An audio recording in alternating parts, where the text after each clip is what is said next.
नमस्कार, मैं रवीश कुमार। मैं मौजूद हूँ लंदन में। ये इलाका नॉटिंग हिल कहलाता है और एक फ़िल्म भी है, बहुतों ने देखी होगी, जो अंग्रेज़ी फ़िल्म बनी है ह्यू ग्रांट की और जूलिया रॉबर्ट्स की। मैंने वो फ़िल्म नहीं देखी है, लेकिन अब देख लूँगा चूँकि यहाँ पर आया हूँ। लेकिन यहाँ आने का मकसद ये नहीं है कि हम आपको सैलानी की निगाह से किसी शहर के किसी हिस्से को दिखा रहे हैं।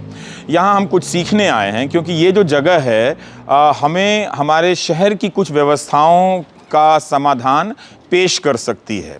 दिल्ली शहर में या दिल्ली के आसपास के जो शहर हैं, वहाँ पर मंगल बाज़ार, सोम बाज़ार, शनि बाज़ार, रवि बाज़ार, बुध बाज़ार और बृहस्पति बाज़ार की परंपरा है और नियमित रूप से ये बाज़ार लगते हैं।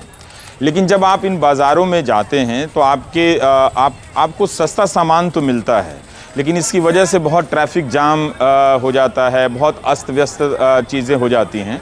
मगर आप देखिए कि वो इसलिए होता है, वो दुकानदारों की वजह से नहीं होता है, वो इसलिए होता है कि हमने उनके बिज़नेस को, उनके काम को सम्मान की निगाह से नहीं देखा और कभी नहीं सोचा कि जिस जगह पे, जिस सड़क पर नियमित बाज़ार यहाँ पर लगाया जाता है, उस बाज़ार में क्या हम ऐसी कोई व्यवस्था कर सकते हैं जिससे लोगों को तकलीफ़ ना हो, बाज़ार सुंदर लगे और सबको अपनी अपनी जगह का पता हो। मंगल बाज़ार के सिस्टम में इस तरह की जगह तो तय होती है, मगर नगर पालिका जो है वो अपनी तरफ से इस तरह का इंतज़ाम नहीं करती है, तो वो उसके बारे में हम आपको दिखाना चाहते हैं। ये जो हमारे सामने इस वक्त जो आप कह सकते हैं कि खोमचा या ठेला जैसा सड़क पर लगाया जा रहा है, और आप नीचे देखिए, यहाँ पर मैं आपको दिखाना चाहता हूँ कि सबके नंबर हैं। ये 49 नंबर है, ये 50 नंबर है। तो अगर किसी के पास 2 नंबर का स्लॉट है तो वो थोड़ा बड़ा कर लेता है और कोई भी सड़क में छेद नहीं कर रहा है, बल्कि आप देखिए यहाँ पे ये इस तरह की चीज़ें, ये सब हम लोग कर सकते हैं और हम लोग करते भी हैं, ऐसी कोई बात नहीं है।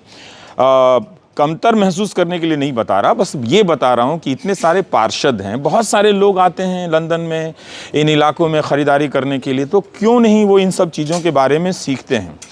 जब हम यहाँ रिकॉर्डिंग के लिए आ रहे थे तो हमने इन जनाब को देखा कि बहुत कम समय में इन्होंने खुद अकेले इतनी सारी इसकी फ़िटिंग की है, जो मौसम के हिसाब से भी सुरक्षित है। अगर बारिश हो जाए यहाँ पर तो उनका सामान ख़राब नहीं होगा। अब आप ये कपड़े टांग रहे हैं, बहुत सारी चीज़ें, ये दुकान सज जाएगी और लोग आएंगे, दुनिया से अलग अलग हिस्सों के लोग आएंगे यहाँ पर ख़रीदारी करने के लिए। एक चीज़ मैं आपको और दिखाना चाहता हूँ, ये जो काला खंबा है, ये क्या है? हम बहुत इसके बारे में जानने की कोशिश कर रहे थे कि ये क्या है। तो ये पावर का कनेक्शन है, बिजली का। ये जो 48 नंबर 50 नंबर जो स्लॉट किया गया है, तो इसमें आप लगाएं, इसको खोलें और यहाँ पर आप अपनी दुकान का जो प्लग है, जो बिजली आप इस्तेमाल करते हैं, उसका कनेक्शन यहाँ से लें। ज़रूर इसमें बिल की व्यवस्था होगी, उससे पता चलता होगा। तो जो सड़क पर सामान बेचने वालों के प्रति सम्मान से अगर आप देखेंगे उनके काम को, तो इस तरह का इंतज़ाम कर देंगे। और जब इस तरह का इंतज़ाम कर देंगे तो इन दुकानों की वजह से ना तो पटना में जाम लगेगा, ना मुजफ्फरनगर में, ना शहर की किसी और पुराने जगह में। तो हम इस जगह पर आए हैं, हमारे साथ अनुराधा बेनीवाल हैं। अनुराधा से हम बात करेंगे क्योंकि वहीं अनुराधा ही हमें यहाँ पर लेकर आई हैं और ये सुबह का वक्त है और इस जगह को ख़ास तौर से दिखाना चाहती थी। तो हम लंदन में इनके अनुभवों के बारे में भी थोड़ी थोड़ी बात करते रहेंगे और इस जगह के बारे में भी हम बात करते रहेंगे। अनुराधा ने एक बहुत अच्छी किताब लिखी है, आज़ादी मेरा ब्रांड, और वो किताब राजकमल से आई है। और जो दूसरी किताब है, आप पूरी दुनिया में अलग अलग लोगों से जो मिली हैं, जो इस तरह से लोग जो मुझ में रह गए, आपने बताया था। जो किताब का कितना सुंदर नाम है। जब हम बाहर जाते हैं तो लोगों से मिलते हैं, उनकी यादें, उनके अनुभव आपके भीतर ठहरती हैं और आप फिर उन चीज़ों से, उन यादों के ज़रिए अपने आप को बदलते बनाते हैं। तो अनुराधा, ये जो व्यवस्था आप यहाँ देखती हैं, तो ये क्या ये जो दुकान, ये जो लोग लगा रहे हैं, एक ही कम्युनिटी के लोग होते हैं? नहीं, ये बिल्कुल अलग अलग देशों के लोग हैं। इनफैक्ट अच्छा। अलग अलग भाषा बोलते हैं, अलग अलग कम्युनिटीज़ के लोग हैं। हाँ। बिल्कुल भी नहीं, ये बिल्कुल एक कम्युनिटी के लोग नहीं है। यू विल फाइंड, मतलब हर एक देश आपको मिल जाएगा यहाँ पे, नेशनैलिटी अलग अलग मिल जाएंगे। हाँ। तो ये बिल्कुल अलग अलग लोग हैं।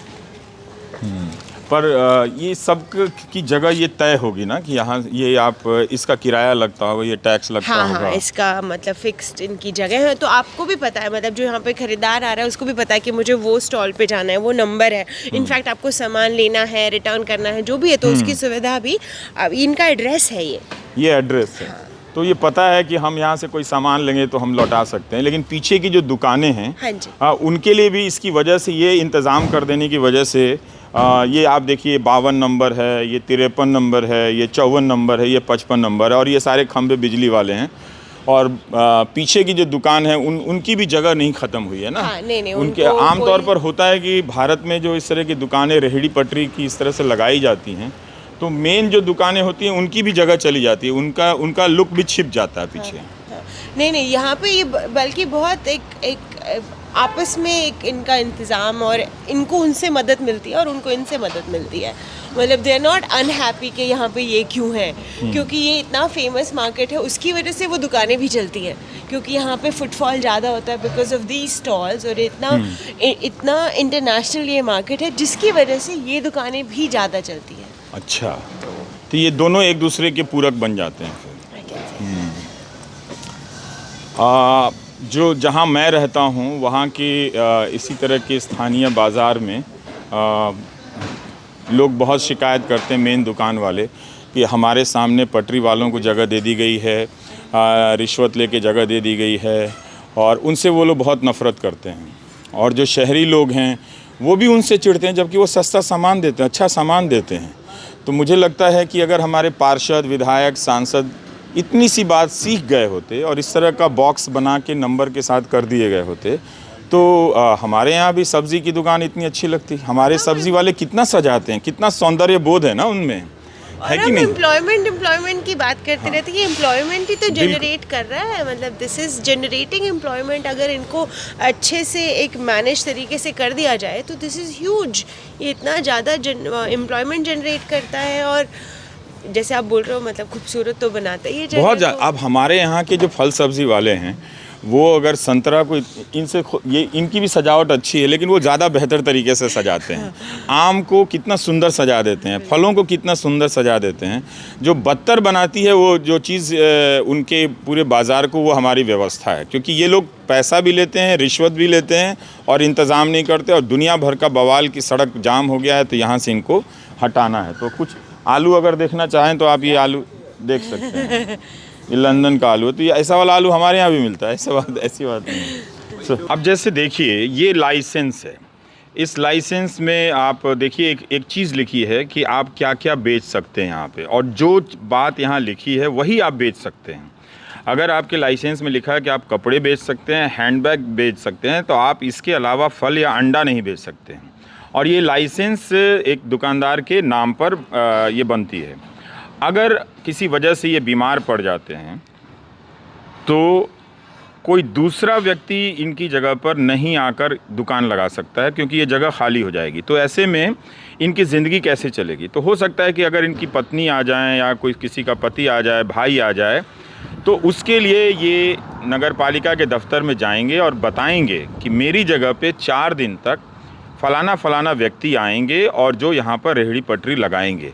तो इस तरह से उनका रोज़गार भी चलता रहता है, और वो छुट्टियाँ भी ले सकते हैं, बीमार पड़ने पर अपना इलाज भी करा सकते हैं। हमारे कितने हज़ारों दुकानदार बुखार की स्थिति में भी काम करने के लिए आते हैं, क्योंकि कोई उनका जगह लूट लेगा, वो जगह खाली छोड़कर जाएंगे। ये व्यवस्था यहाँ पर की गई है। तो जो यहाँ किया जा सकता है, ऐसा इसमें क्या है जो हम भारत के शहरों में एक दिन के भीतर इसे लागू नहीं कर सकते हैं? आप सोचिएगा इस पर, और इससे कितने लोगों की ज़िंदगी बेहतर हो जाएगी। मैं आपका एक एक्सपीरियंस जानना चाहता हूँ। हम जब समझते हैं कि आप लंदन में रहती हैं, तो आप लंदन में रहती हैं, जैसे वहाँ कोई एक समाज का लोग रहता है। लंदन में रहना किस तरह का रहना है बाकी और शहरों से की तुलना में? बाकी और शहरों की तुलना में अगर मैं तुलना करूं, मतलब मैं सिर्फ लंदन में रही हूं, और दिल्ली में रही हूं, और पुणे में रही हूं, तो लंदन इज़ काइंड, मतलब मुझे दयालु लगा इन टर्म्स ऑफ मैंने यहाँ पे आके काम किया, मतलब लंदन में मैं डे 1 से काम कर रही हूँ, अपनी खुद की कंपनी बनाई, स्कूलों में पढ़ाया। मुझे लगा कि एक इनकरेजिंग, एक दयालु शहर है कि इट हैज़ ऑलवेज, मुझे प्रोफेशनली लगा कि बहुत इनकरेज करता है कि आपको, मुझे कभी as an Indian, as a woman, कभी मुझे रेसिज्म तो बहुत दूर की बात है, इनफैक्ट मुझे एक तरह का लगा कि मुझे एडवांटेज है, because they want more and more people from different communities. तो मुझे लगा कि मुझे एडवांटेज है ओवर अ वाइट मैन। मुझे एक तरह का एक लगा कि मुझे इनकरेज किया जा रहा है। जब मैंने अपनी कंपनी को खोला तो मतलब it was so easy, registration करना वाज आधे घंटे का काम, मतलब आई गॉट लॉ का, मतलब लॉयर का हेल्प, आई गॉट सीए का हेल्प फॉर 1.5 और ये सब एक ही देश के लोग हैं या सब अलग अलग देश के लोग दे हैं? आर डिफरेंट, सब अलग अलग देश के लोग मेरे होते हैं। सीए इंडियन पर है, ये lawyer अलग है, तो अच्छा, पर यहाँ पर अगर हम भारत में रहें तो चीन के लोगों को अलग निगाह से देखते हैं, पाकिस्तान के लोगों को अलग निगाह से देखते हैं, श्रीलंका के लोगों को अलग निगाह से देखते हैं, पर यहाँ लोगों का घुलना मिलना जारी रहता है। सो देखो, लोग तो हर तरह के हर जगह पे होते हैं, पर सिस्टम कैसे देखता है इज़ मोर इम्पोर्टेंट, कि अच्छा। आपको सिस्टम आपके साथ आपको डिस्क्रिमिनेट करता है या नहीं।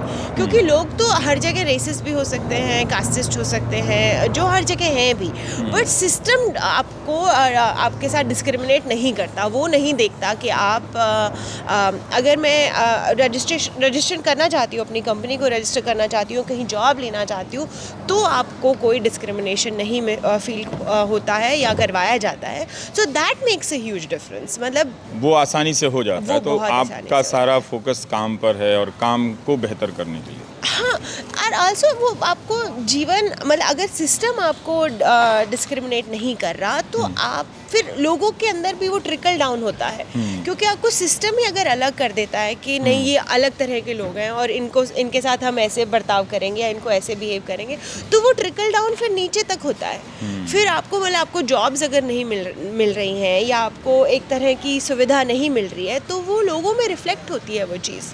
मुझे यहाँ आकर या किसी भी इस तरह के शहर में जाकर ये बात मुझे बहुत, मैं नोट करता हूँ कि कितना अच्छा लग रहा है कि मैं जिस रास्ते से गुज़र रहा हूँ, उस रास्ते पे कई देशों के लोग चल रहे हैं और सारे के सारे उतने ही सुरक्षित हैं, जो बहुत दिनों से यहाँ रह रहे हैं, और मैं जो 2 दिन पहले आया हूँ, मैं भी उतना ही सुरक्षित महसूस करते हुए चल रहा हूँ। आप जब अपने काम के दौरान अलग अलग घरों में जाती हैं, अलग अलग देश के परिवारों के साथ जब मिलती हैं, तो आपकी दुनिया किस तरह से बड़ी होती है? मैं स्कूलों में पढ़ाती हूँ और मैं प्राइवेट भी पढ़ाती थी। तो मैं यहाँ पे, मतलब अगर मेरे मान लो 12 स्टूडेंट्स हैं, तो 12 नेशनैलिटीज़ हैं। 12 देश के हैं? बस Spanish, Italians, French, Pakistanis, Indian, Chinese, Filipino, मैं, और उनके घर में घुसना इज़ लाइक उनके देश में घुसना। इट्स सच एन ऑनर, मतलब मुझे इतना ऑनर फील होता है कि मतलब मैं लंदन में रहती हूँ, लेकिन मैं इतने सारे नेशनैलिटीज़, ईरानी, एमिरातीज़, तो उनके घर में जाना और देखना कि उनका खाना, उनका रहन सहन, उनके त्यौहार, आई थिंक ये एक मेल्टिंग पॉट जैसा है। मतलब लंदन में अगर आप यहाँ बैठ जाओ कुर्सी डाल के और 10 लोग गुजरेंगे, तो मैं गारंटी से कह सकती हूँ कि 8 अलग देश के होंगे, उसमें से 8 अलग अलग देश आपको मिलेंगे।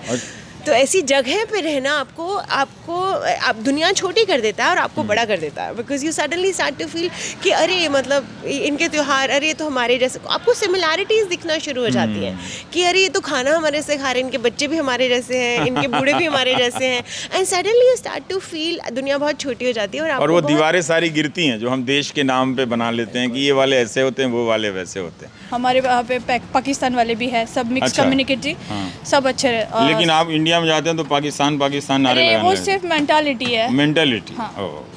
लेकिन यहाँ जब आती हैं तो आप उन पाकिस्तान के सब लोगों से ही लोग बात करते हैं? हाँ, इक्वली है, फ्रेंड्स है मेरे खुद के पाकिस्तान के? हाँ। कभी उन्हें उधार दिया है? नहीं। Okay, sorry just a second. या वैसे दिल्ली के लोग या कोई भी कहीं भी शहर के लोग जो ये वीडियो देख रहे हैं, एक सवाल अपने आप से पूछिएगा कि इतना पुराना देश है हमारा, और 17वीं और 16वीं सदी में ज़्यादा देशों के लोग दिल्ली शहर में रहते थे। मैं एक किताब पढ़ रहा था एक इतिहासकार की, जिसमें ये वर्णन मिलता है कि 17वीं शताब्दी की दिल्ली में स्पेनिश मोहल्ला है, फ्रेंच मोहल्ला है, चांदनी चौक के आसपास वो लोग रहते हैं। आज की तारीख में दूतावास तो हैं, कुछ नागरिक तो रहते हैं, मगर उस तरह से कितना कम लगता है। हमने ऐसा शहर क्यों नहीं बनाया कि जहाँ पे जापान के लोग भी आएँ, अपना घर खरीद लें, आराम से रहें, उन्हें कोई दल जो होता है, तरह तरह का दल वो बनाकर उनके घर को कोई क्षति ना पहुंचाए, नुकसान ना पहुंचाए। ये शहर गारंटी देता है। आप किसी भी शहर से हों, ज़िले से हों, यहाँ आ जाइए। आ चुके हैं लोग कई साल पहले और आज भी आ रहे हैं इन बड़े बड़े शहरों में। भारत के लोग आते हैं, अपना घर बनाते हैं, अपनी ज़िंदगी सड़क से शुरू करते हैं और कहीं भी पहुंच जाते हैं।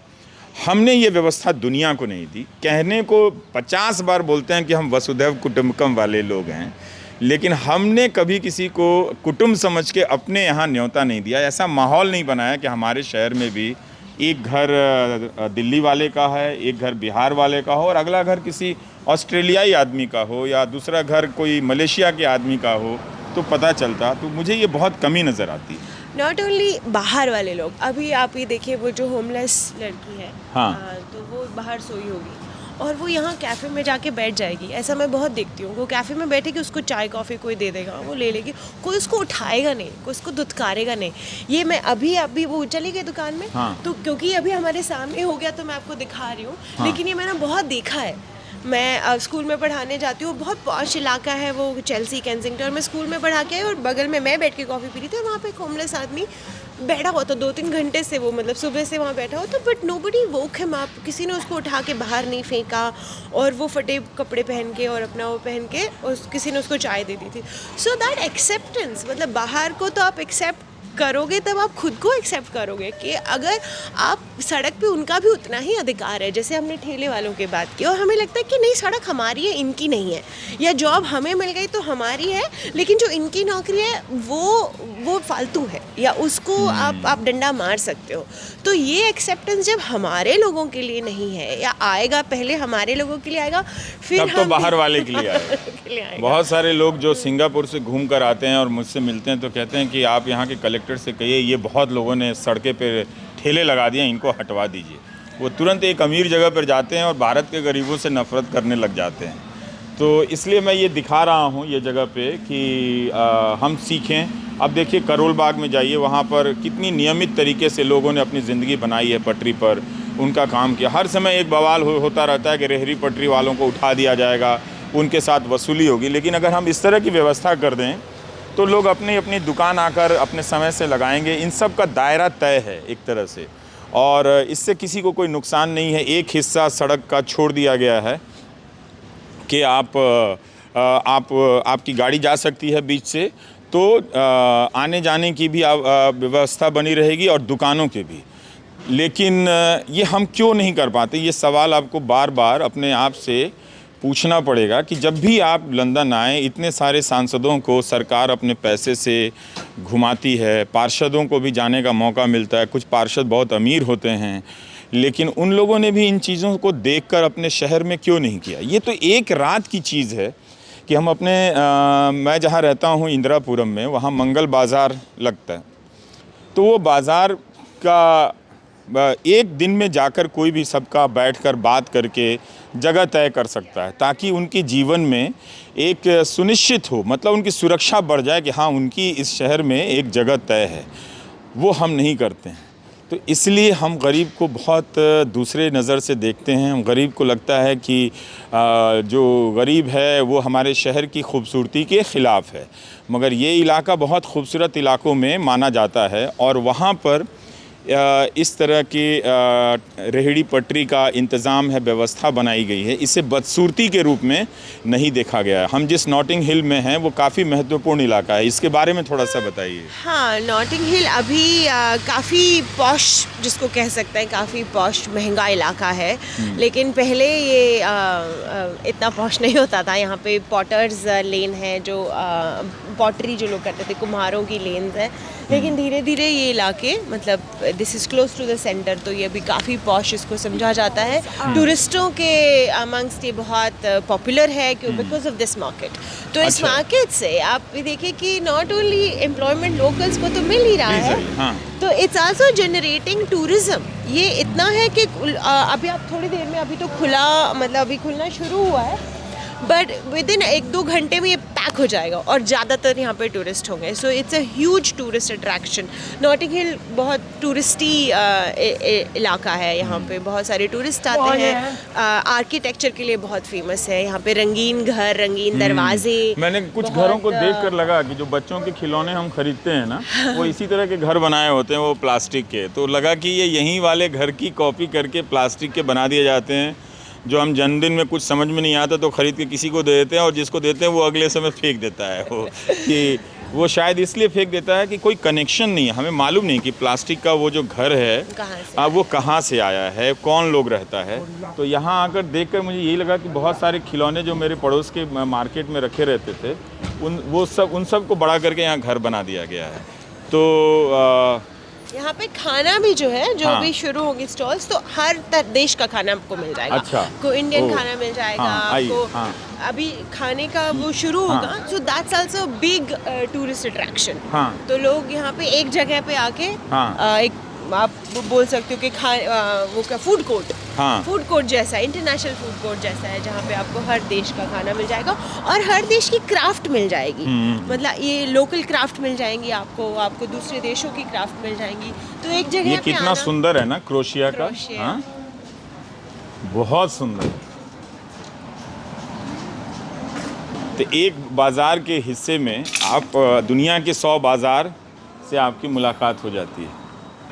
ये कितना सुंदर फ्रॉक है, बहुत सुंदर। तो आप देखिए कि किस तरह से ये लगाया गया है। ये सारा सामान लोहे का है।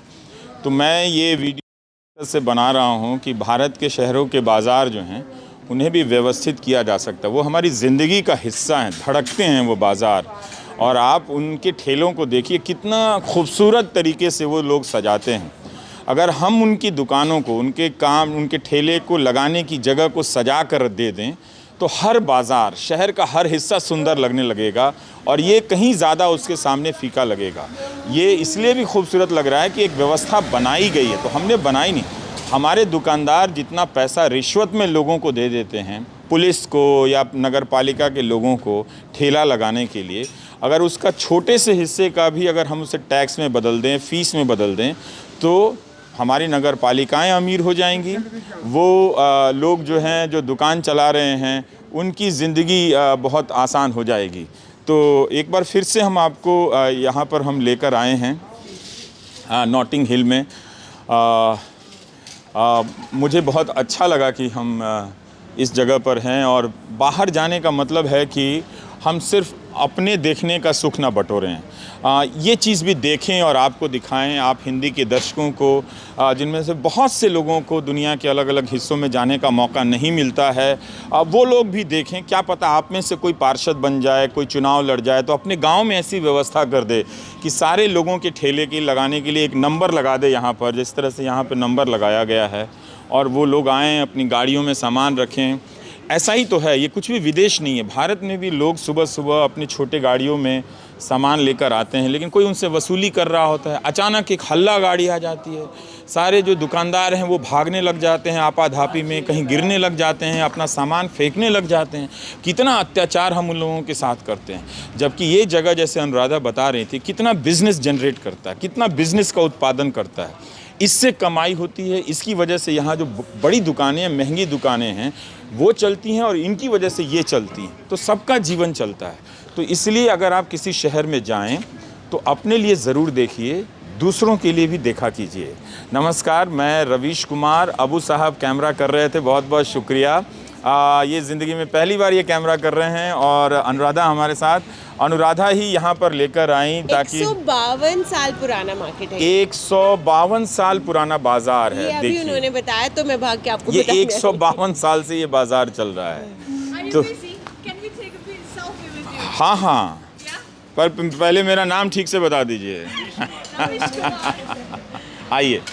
तो खैर, तो ये आपने देखा कि ये देखिए, ये प्रॉपर दुकान है, ये महंगी दुकान है, ये भी चल रही है यहाँ पर। और एक तरह से तमाम तरह के फल हैं, वही फल हैं जो हम खाते हैं। हमारे फल कितने ख़राब हो जाते हैं इसकी वजह से। लेकिन आप सभी अपने अपने पार्षदों को लिखिए, कहिए कि 152 साल पुराने नॉटिंग हिल की रेहड़ी पटरियों को अगर इस तरह से व्यवस्थित किया जा सकता है तो गाज़ियाबाद से लेकर हापुड़ और हापुड़ से लेकर मेरठ, मेरठ से लेकर सूरत, सूरत से लेकर भोपाल तक के बाज़ारों को हम सुंदर कर सकते हैं और व्यवस्थित बना सकते हैं। अगली लड़ाई यही होनी चाहिए कि हम जो सड़क पर लोग अपना कारोबार करते हैं उनके सम्मान के लिए हम क्या कर सकते हैं। अगर आप राजनीति में इन मुद्दों को लाएंगे तो राजनीति से ज़्यादा बेहतर चीज़ों को हासिल करेंगे। धर्म को लाएंगे तो याद कर लीजिए और लिखकर पर्स में रख लीजिए कि धर्म की राजनीति आपके नेता को देवता बनाती है, आपके बेटा को दंगाई बनाती है। नमस्कार, मैं रवीश कुमार।